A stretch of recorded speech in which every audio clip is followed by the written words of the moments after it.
Jesus was asleep in the boat during a storm on the Sea of Galilee. The disciples were afraid. Master, don't you care about us? Jesus woke up and he spoke to the storm. Peace, be still. And the storm subsided. And there was a calm.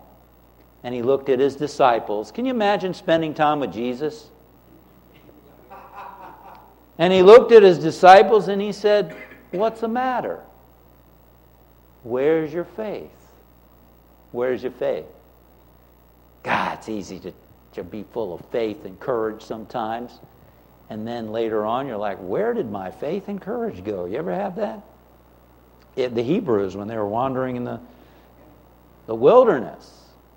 You know, there was a point in the story where they had everything they needed. You know, the manna would appear, and every day they'd have exactly the food they needed, and the clouds would guide them along. And yet, there was always they would forget. They would forget. You ever have that happen to you? Happens to me sometimes, because we're here to grow, I think. And life is an adventure. Or it's nothing at all, as Helen Keller says.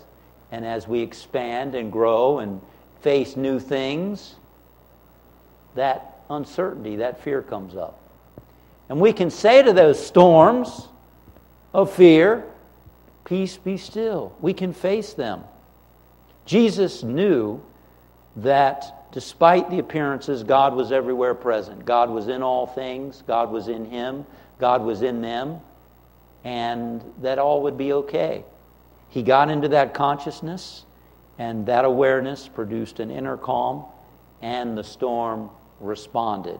If you believe that everything's connected, and I believe that everything's connected, there's one life, there's one presence, and there's one power, and I know that there are people like Thomas Jefferson who took all the miracles out of the Bible, and some of them are stories that have come down perhaps, but I believe that someone of the nature of Jesus Christ felt his connection with all of life, with all of people, with all of nature, and he could, with his very consciousness, still the storm.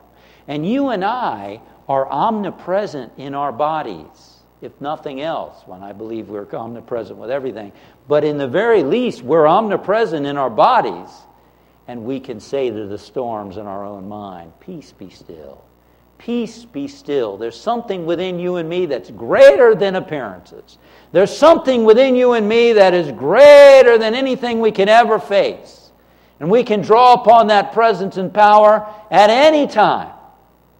There's something in you that is spirit, that is the image and likeness of God, created in the image of love. And in the image of love, there is no fear. Perfect love casts out all fear.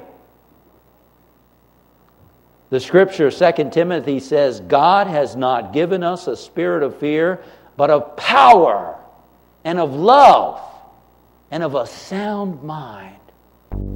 When you get in touch with that, you're able to think better. You're able to express better. You're able to do what you need to do.